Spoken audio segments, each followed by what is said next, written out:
emporté par le vent de la jeunesse. Prends le premier pas.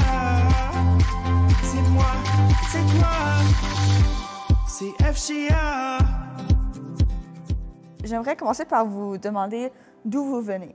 Moi, je viens de Saint-Paul, Alberta. Moi, je viens de la ville de Jasper, dans le parc national de Jasper. Et malgré genre, la distance que ça vous prend pour venir, qu'est-ce qui vous pousse toujours à venir dans ces événements-là? Je pense l'expérience positive que j'ai déjà eue. Ouais, et on vit dans de tellement petites communautés, moi au moins. Alors, ouais, la chance d'être dans des grands événements de groupe et de voir quelques-unes de mes meilleures amies, ça vaut la peine pour moi. Et vous deux, vous semblez assez impliqués. Donc, j'aimerais vous demander si, pour les jeunes qui aimeraient s'impliquer davantage, vous pourriez... Est-ce que si vous voulez dire un conseil pour comment s'impliquer et tout ça?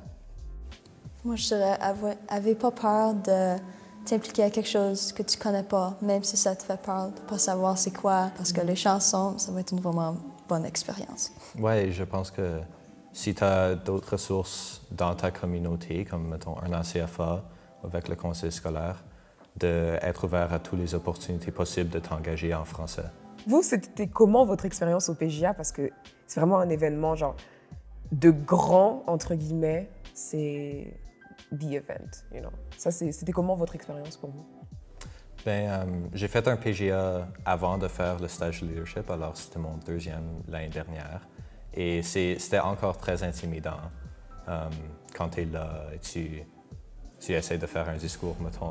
Tu pries que tu ne tutoies pas. Et c'est beaucoup de stress d'être si officiel, mais je pense que après que tu prends ton discours et après que tu te rassois, tu es comme, OK, well, ce n'était pas aussi pire. Puis là, les prochaines s'en viennent plus facilement.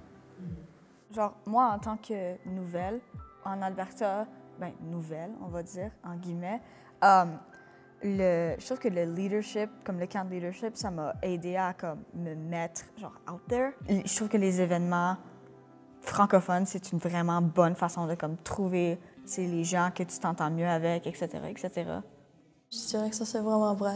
Je trouve aussi que les amis que j'ai faits de ces événements ici sont vraiment de mes premiers amis que si on fait autre chose, pas avec FGA ou pas même avec l'école, que je vais parler en français avec, juste normalement, en s'amusant. Et je trouve ça vraiment, vraiment beau. Yeah. Donc, vous êtes nés tous les deux en Alberta, donc vous êtes franco-albertain. Est-ce que vous vous sentez franco-albertain dans votre identité? Oui, je pense que ça fait une grande majorité de mon identité personnelle. Ma mère vient du Nouveau-Brunswick, alors je réalise que c'est une langue, communauté minoritaire, alors je veux vraiment garder la flamme en vie. C'est une vraiment bonne réponse.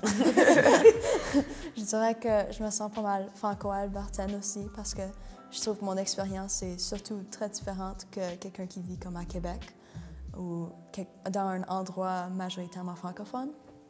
Et je trouve que être albertaine mais être francophone, c'est toutes les deux très importantes dans ma vie car la majorité de ma famille vit en Alberta depuis pas mal longtemps. Tantôt, tu avais mentionné que tu es une Albertaine, je veux dire, de souche.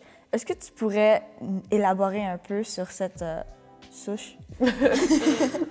Ma famille a eu beaucoup d'implications sur essayer d'avoir l'école francophone qu'on a aussi, puis juste la communauté francophone à Saint-Paul en général. Mon père vient du Nord, so il a l'héritage.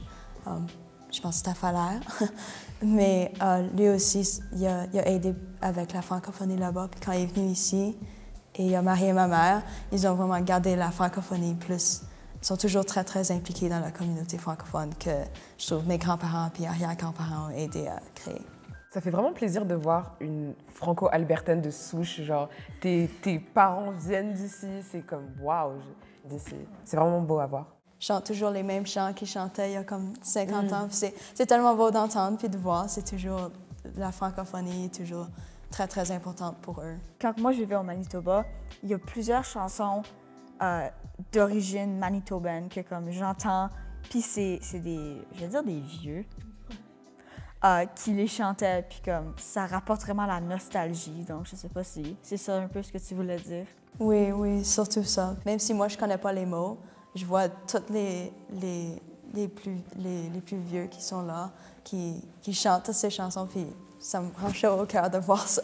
J'aime comment tu parles de ça parce que ça démontre que, genre, de plus en plus, les jeunes sont en train de commencer à valoriser beaucoup plus comme l'aspect francophone qui a été bâti, je veux dire, là, puis comme ça fait juste continuer à grandir, puis c'est super beau à voir. Yeah. C'est comme si on nous passait le flambeau, genre. Et c'est pour ça que ces événements comme le Goaga, puis genre la chicane et le PGA, c'est tous des événements qui sont en train de raviver la francophonie.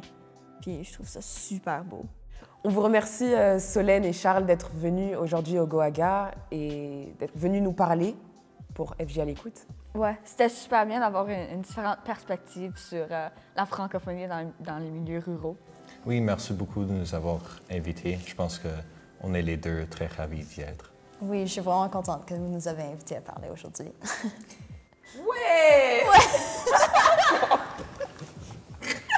Solène.